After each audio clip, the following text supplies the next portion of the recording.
Welcome to our show. We have a smashing selection of songs and sketches, spin the bottle, concrete, great sport. So we want you all to relax, sit back and unfasten your safety belts. We were two innocent country lads from Limerick. We know each other like that.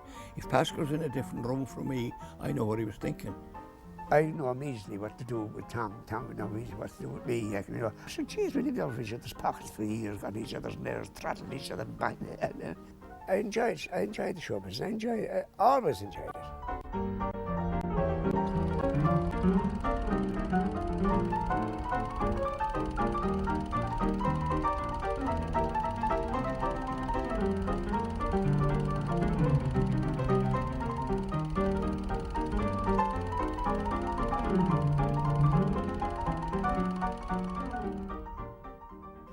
I was born in Limerick, in Ellen Street, number 2 Ellen Street, has the matter of fact on the down memory lane this year. The house has gone and knocked since. There was 7 or 8 families living there, like, it's a fabulous place.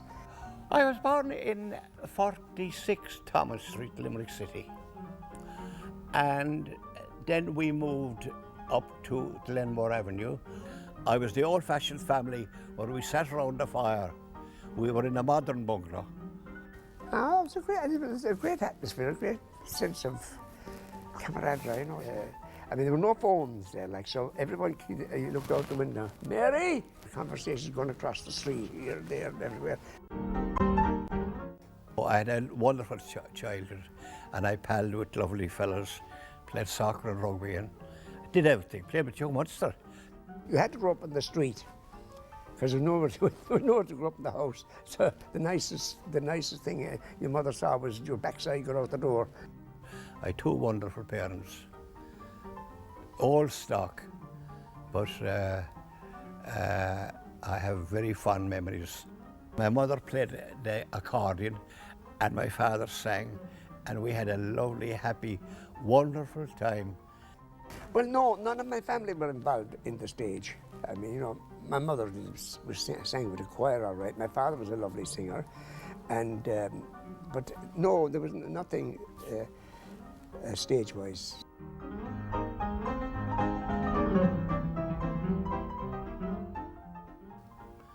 I was lucky to join a troop of Boy Scouts as a foot soldier at the age of 9, and I finished up by being Scoutmaster, giving lectures and talks. I joined the Scouts in 1945, and Tom O'Donnell was the Scoutmaster at the time. And I loved singing, and I loved songs, and I loved Vera Lynn and Gracie Fields and John McCormack and all these people of that time. Give me a smile I can keep all the while in my heart far away. And I loved singing, and I discovered a fella called Paschal O'Grady. We got on great, we gelled. And I remember 52 was really the start. There were 3, we were down in Dunmore East, it's some date in the 50s, I think, 50, I don't know, 51 or 2. And we were host to 5 other troops. And we said, lads, we must put on a good show tonight now. We can't let Limerick down. Between us, there were funny songs that I knew, and Tom and I'd sing. There were pop songs at the time. A Quiet Town was one of them. And then the Spaniard Who Blighted My Life. He shall die, he shall die, he shall die, die, die, die, die, die, die, die, die, he shall die, he shall die. I'll raise a bunion on his Spanish union when I catch him bending tonight. Ole! It was the only record we had in the camp, and we were all sick to death for listening. So I said, we'll do that, but it'll be a live performance. That's Pagani, he will wish that he'd never been born. That went down like a bomb. And we were a big hit, big stars overnight, singing the Spaniards Who Blighted My Life. But we projected that later on in life on a program called Jamboree on RTE in 1964. But the pawnbroker promised, when I've killed Spagoni, he'll take it in pawn once again. That's nice. Oh, yeah. Oh, no. Oh, yeah. Oh, no. And then we put on Christmas crackers at the mechanics.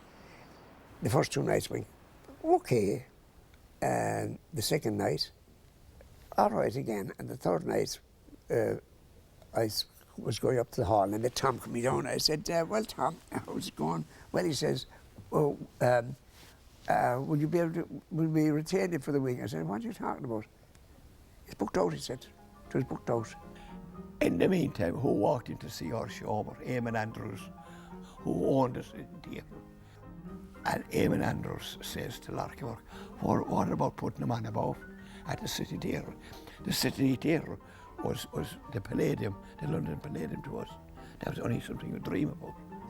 And I remember saying, well, Tom, I said, we were eating fish and chips inside in the car.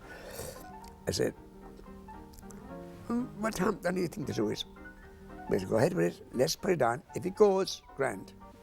All right, I'll raise rolling. If it doesn't, get 2 fishing rods and go off.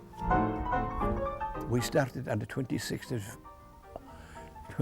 of January. We started at the City Theatre, and we went on for 15 years. It was a success. Once it got moving, that is where it really hit.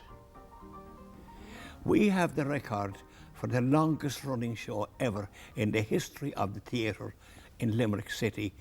In 1965, 63,000 people saw Tom and Paschal's Christmas crackers at the City Theatre. We came in at a time when show business was changing, television was coming in.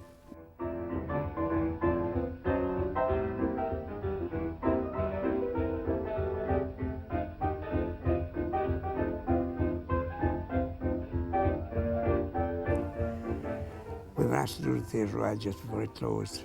We were running after coming on the scene. We'd played in a few concerts in Dublin, but we'd never played Dublin extensively. The fella says to me, they'll eat you. They're teddy boys with bicycle chains and all that. They gave us a great reception, but at the end of the night there was a flake and mash on. They came into the hall and we went through with our act. We knew we had it then. That's when it really said, look, we've got something here.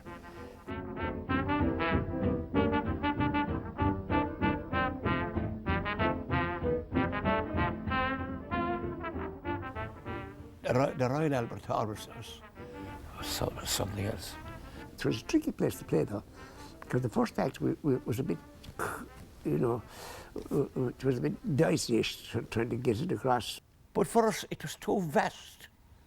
It was huge. Do you ever see it in the movies or on telly? It was vast. But we got it across. But the second act then, once we settled in and made friends with the audience, like, they were really with us. They were marvellous. They were marvellous.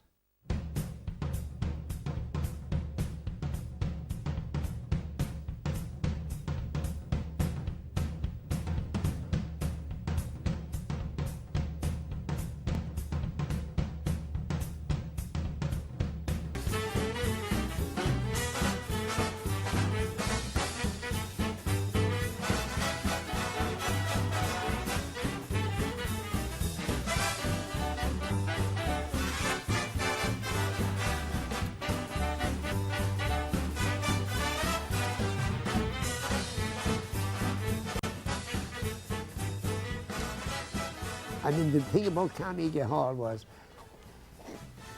you stood where Rachmaninoff stood or played. When the Tops played, when the orchestras played, the Berlin Philharmonic, you know, and the great artists played there.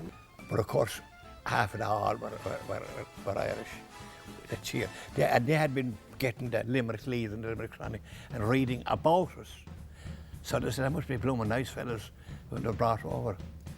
I have to be honest, I don't think there was any great difference. Because it was a Marriage Day concert, you know, you were playing to basically Irish, like, you know, and so forth. And we went down very well, like, he asked us back the second time, the second year, you know. We played in Carnegie Hall the second time, and they turned away hundreds. They wanted another night off us to stay there in New York. Playing Carnegie Hall, yes, I took it as it went. Gee, this is great, like, you know.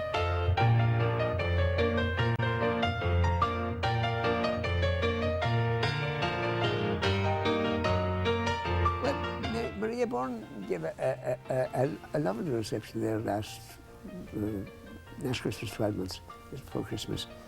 Gosh, we were very touched by it, like, you know. Because it was suddenly out of the blue. I mean, you know, something, bang. I mean, people are talking about Tom, but suddenly it was a recognition, you know. And I never left Limerick. I lived in my home address with my parents. By choice. Met a lot of lovely girls on my day. Here, there, and everywhere. But I was a career man. The stage of my life. I was a career man. Because I say one thing about the people of Limerick, they stood behind us. I never had any problem with Limerick. That's why we never got out of it, like, in one sense.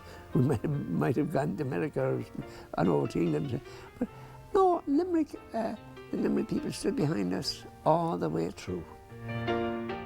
We were completely different persons. I was a man of the world outside, playing football and soccer and rugby and all that. Paschal was more of an introvert. He read a lot. Very intelligent man, but he was a gifted comedian.